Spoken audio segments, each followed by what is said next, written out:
Assalamualaikum warahmatullahi wabarakatuh. Waalaikumsalam warahmatullahi wabarakatuh. Oke,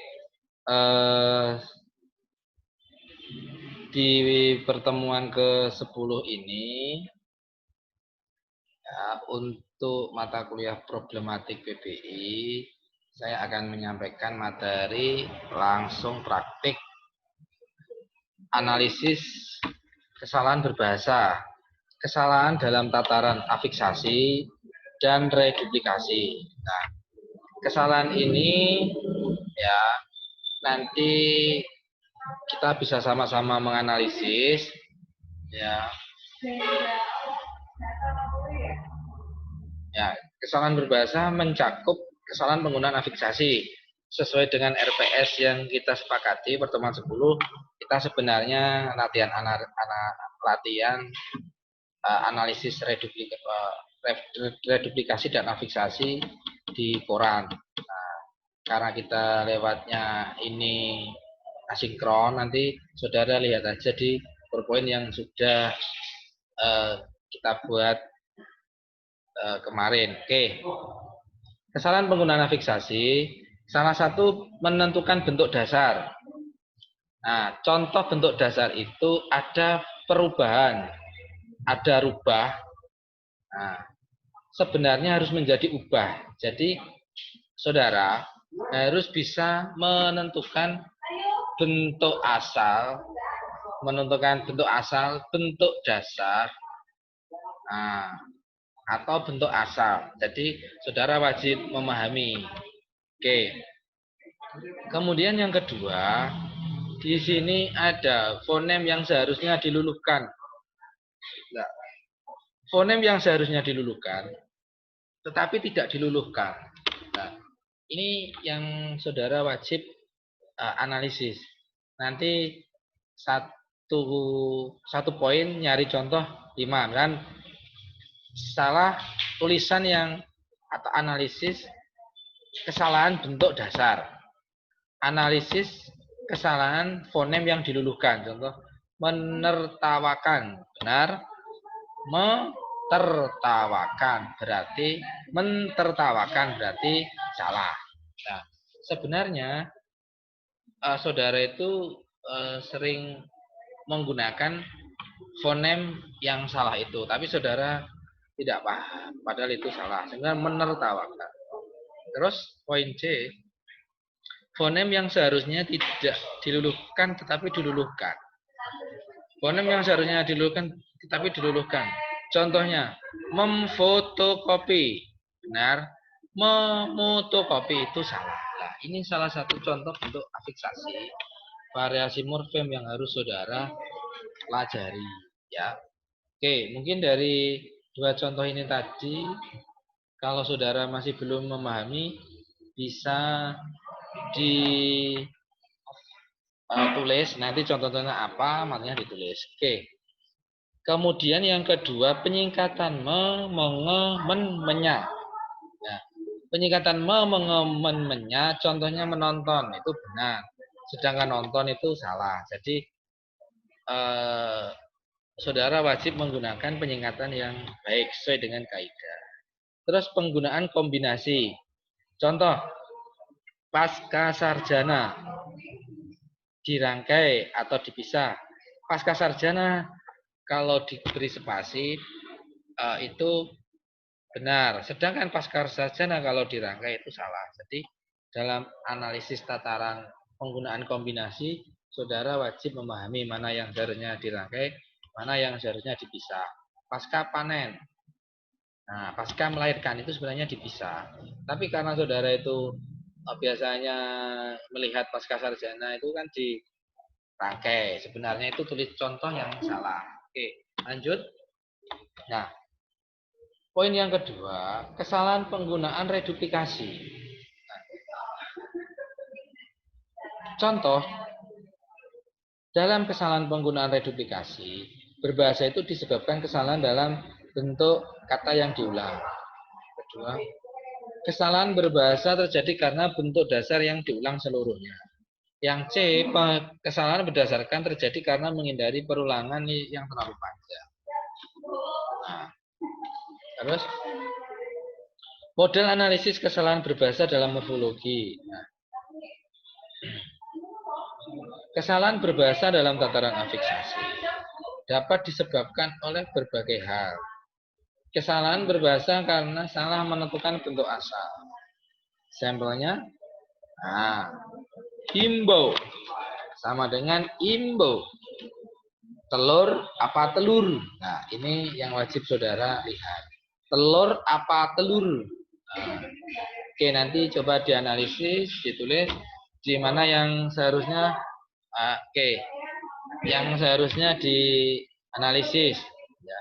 Himbau atau imbau, telur atau telur. Nanti dianalisis mana tulisannya yang benar. Fonem yang seharusnya luluh dalam proses afiksasi tidak diluluhkan. Sampelnya contoh mentabrak, menabrak, mentertawakan, menertawakan. Yang benar yang kedua, mentabrak itu salah, mentertawakan salah. Yang benar menabrak sama menertawakan. Kalau menertawai, Pak, nah, boleh. Terus fonem yang seharusnya tidak luluh dalam proses afiksasi justru diluluhkan. Nah, sampelnya memitnah, memfitnah, memotokopi, memfotokopi. Yang benar itu memfitnah, memfotokopi. Lanjut.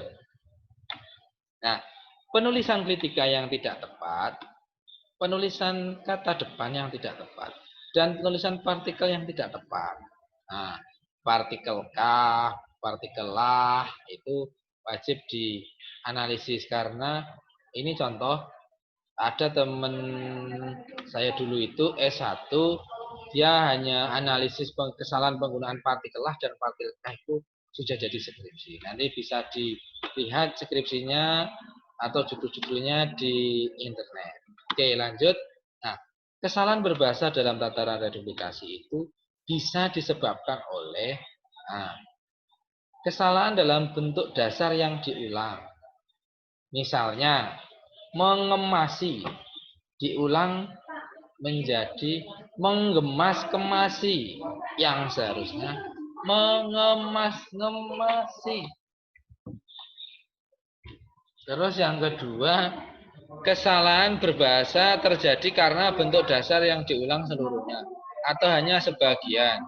Misalnya kaki tangan diulang menjadi tangan kaki, kaki tangan atau kaki tangan kaki. Terus yang C, kesalahan berbahasa terjadi karena menghindari perulangan yang terlalu panjang. Misalnya orang tua bijaksana diulang hanya sebagian, yakni orang tua bijaksana. Seharusnya perulangannya penuh, yakni orang tua bijaksana, orang tua bijaksana. Jadi dari analisis reduplikasi, saudara wajib memahaminya dengan baik, ya, agar saudara nanti tidak salah memberikan contoh ke siswa, memberikan contoh ke siswa ke teman-teman yang lain. Terus selanjutnya gabungan kata. Gabungan kata itu yang seharusnya dirangkai ditulis tidak serangkai. Misalnya matahari, serangkai dituliskan tidak serangkai, yakni matahari. Terus yang B, kesalahan berbahasa terjadi karena kata majemuk yang seharusnya ditulis terpisah. Sebaliknya ditulis bersatu. Misalnya kata majemuk yang ditulis bersatu. Rumah sakit seharusnya ditulis terpisah menjadi rumah sakit. Nah, ini yang wajib saudara pahami. Penulisan kata majemuk setara, kata majemuk bertingkat, kata kata dan gabungan kata, frase dan lain-lain itu saudara wajib memahami. Karena itu nanti punya keterkaitan dengan materi reduplikasi sama afiksasi. Terus kesalahan berbahasa terjadi karena kata majemuk yang sudah berpadu benar kalau diulang. Seharusnya harus diulang. Ternyata dalam penggunaan bahasa hanya sebagian yang diulang. Misalnya segi segitiga itu salah. Yang benar segitiga segitiga. Biasanya contohnya apa kalimatnya? Kalimat utuh. Nah, apa? Misalkan saya naik ke segitiga. Nah, saya naik ke lingkaran di atas. Nah, itu boleh. Misalkan. Terus yang D, kesalahan berbahasa terjadi karena proses prefiksasi atau sufiksasi.